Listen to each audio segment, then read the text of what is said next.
Hello friends, welcome to Meljo diaries. ഇപ്പോൾ നിങ്ങൾ എല്ലാവരും കാണുവാൻ പോകുന്നത് ഇംഗ്ലണ്ടിലെ ഏറ്റവും മനോഹരമായ സ്ഥലങ്ങളിൽ ഒന്നായ റൂട്ട്ലാൻഡ് വാട്ടറാണ്. ഞങ്ങൾ അങ്ങനെ രാവിലെ തന്നെ ഇവിടെ എത്തിച്ചേർന്നു. ഇവിടെ വരുമ്പോൾ തന്നെ ഒരു മാപ്പൊക്കെ കാണുവാനിടയായി. അതിനകത്ത് ഈ സ്ഥലത്തെക്കുറിച്ചിട്ടുള്ള ഡീറ്റെയിൽസ് എല്ലാം കൊടുത്തിട്ടുണ്ട്. 1970കളിൽ ഈസ്റ്റ് മിഡ്ലാൻഡിലെ ആളുകൾക്ക് കുടിവെള്ളം എത്തിക്കാനായി നിർമ്മിച്ച ഒരു ജലസംഭരണിയാണിത്. നീൻ, വെല്ലൻഡ് എന്നീ നദികളിൽ നിന്നുള്ള വെള്ളമാണ് ഇവിടെ ശേഖരിച്ചിരിക്കുന്നത്. 10 വർഷത്തോളം എടുത്ത നിർമ്മാണത്തിന് ശേഷം 1970കളുടെ അവസാനം ഇത് തുറന്നു. ആദ്യം ഇത് എപ്പിംഗ്ഹാം റിസർവെയർ എന്നായിരുന്നു. പിന്നീട് പേര് മാറ്റി റൂട്ട്ലാൻഡ് വാട്ടർ ആയി. ഇവിടെ നിന്ന് ദിവസം 220 മില്യൺ ലിറ്റർ വെള്ളമെടുത്ത് ഏകദേശം 10 ലക്ഷം വീടുകൾക്ക് വിതരണം ചെയ്യുന്നു. റിസർവെയറിന് ചുറ്റും ഏകദേശം 27 മൈൽ നീളമുള്ള നടപ്പാത ട്രാക്ക് ഉണ്ട്. മൊത്തം വിസ്തീർണം 3400 ഏക്കർ ആണ്. റൂട്ട്ലാൻഡ് വാട്ടർ ഇപ്പോൾ ഒരു അന്താരാഷ്ട്ര തലത്തിൽ അറിയപ്പെടുന്ന നേച്ചർ റിസർവ് കൂടിയാണ്. റൂട്ട്ലാൻഡ് വാട്ടർ വലിയതും തുറന്നതുമായ തടാകമായതിനാൽ കാറ്റ് സ്ഥിരമായി ലഭിക്കുന്ന ഒരു പെർഫെക്റ്റ് സെയിലിംഗ് സ്പോട്ട് കൂടിയാണ്. അതുകൊണ്ട് തന്നെ ബിഗിനേഴ്സ് മുതൽ പ്രൊഫഷണൽസ് വരെ ഇവിടെ സെയിലിംഗ് ചെയ്യാൻ എത്താറുണ്ട്. ഈ തടാകത്തിന്റെ ഏറ്റവും ഐക്കോണിക്കായ കാഴ്ചയാണ് നിങ്ങൾ പിന്നിൽ കാണുന്ന നോർമാൻഡൻ ചർച്ച്. റിസർവെയർ നിർമ്മിക്കുമ്പോൾ ഈ പള്ളി മുങ്ങാതെ സംരക്ഷിച്ചു. ഇന്ന് ഇത് റൂട്ട്ലാൻഡിന്റെ വലിയൊരു അടയാളമാണ്. ഇവിടെ പ്രകൃതിയെ സ്നേഹിക്കുന്നവർക്ക് സ്വർഗം തന്നെയാണ്. അപൂർവ പക്ഷികൾ, പ്രത്യേകിച്ച് ഓസ്പ്രസ് ഇവിടെ പതിവായി കാണാം. നിങ്ങളിപ്പോൾ കാണുന്നത് റൂട്ട്ലാൻഡ് വാട്ടറിലെ ക്രൂയിസ് ആണ്. ഇത് അഡ്വഞ്ചർ സെയിലിംഗ് ബോട്ടല്ല, മറിച്ച് വിസിറ്റേഴ്സിന് വേണ്ടി ഒരുക്കിയ ലെഷർ ക്രൂയിസ് ആണ്. സ്ലോ ആയി വെള്ളത്തിലൂടെ സഞ്ചരിച്ച് റൂട്ട്ലാൻഡ് വാട്ടറിന്റെ മുഴുവൻ ബ്യൂട്ടി എൻജോയ് ചെയ്യാൻ പറ്റുന്ന ഒരു റിലാക്സിംഗ് ബോട്ട് റൈഡാണ്. ഇവിടെ ലീഫ്ലെറ്റ് അവൈലബിൾ ആണ്. അതിനകത്ത് ക്രൂയിസിന്റെ ഡീറ്റെയിൽസ് എല്ലാം കൊടുത്തിട്ടുണ്ട്. ടൂറിസ്റ്റ് സീസണിൽ ഈ ക്രൂയിസ് വളരെ പോപ്പുലർ ആണ്. ഫോട്ടോസ് എടുക്കുവാനും നേച്ചർ ക്വയറ്റ്ലി ഒബ്സർവ് ചെയ്യുവാനും ബെസ്റ്റ് ഓപ്ഷൻ.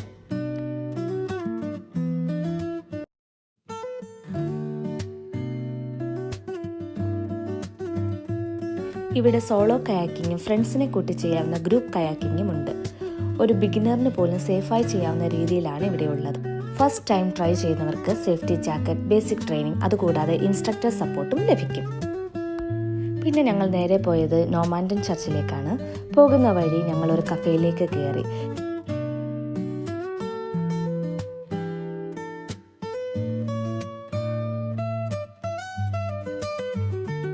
ഇപ്പോൾ നിങ്ങൾ കാണുന്നത് റൂട്ട്ലാൻഡ് വാട്ടറിന്റെ ഹൃദയം എന്നറിയപ്പെടുന്ന നോർമാൻഡൻ ചർച്ചാണ്. ഈ പള്ളി 18ാം നൂറ്റാണ്ടിൽ നിർമ്മിച്ചതാണ്. പിന്നീട് റൂട്ട്ലാൻഡ് വാട്ടർ റിസർവെയർ നിർമ്മിച്ചപ്പോൾ ചുറ്റുമുള്ള ഗ്രാമങ്ങളും നിലങ്ങളും വെള്ളത്തിൽ മുങ്ങി. പക്ഷേ ഈ പള്ളി മാത്രം ചരിത്രത്തിന്റെ അടയാളമായി സംരക്ഷിക്കപ്പെട്ടു. ഇന്ന് ഇത് വെള്ളത്തിന്റെ നടുവിൽ നിൽക്കുന്ന പോലെ തോന്നും. അതുകൊണ്ട് തന്നെ ഇത് ഇംഗ്ലണ്ടിലെ ഏറ്റവും ഐക്കോണിക് ആൻഡ് ഫോട്ടോജനിക് ചർച്ചസിലൊന്നായി മാറി. ഇത് വെറും കാണുവാനുള്ള സ്ഥലം മാത്രമല്ല, ഇവിടെ civil weddings, music concert and special events എന്നിവ നടക്കാറുണ്ട്. സൺസെറ്റ് സമയത്ത് വെള്ളത്തിന് മുകളിൽ പ്രതിഫലിക്കുന്ന ഈ പള്ളിയുടെ കാഴ്ച വാക്കുകൾക്ക് അതീതമായ ഒരു ബ്യൂട്ടി തന്നെയാണ്.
ഇന്ന് റൂട്ട്ലാൻഡ് വാട്ടർ വെറും ഒരു വാട്ടർ റിസർവെയർ മാത്രമല്ല, ഇതൊരു ടൂറിസ്റ്റ് ഹോട്ട്സ്പോട്ടും nature reserve, walking and cycling പാതയ്ക്കുള്ള ഒരു പെർഫെക്റ്റ് ഡേ സ്ഥലവും കൂടിയാണ്.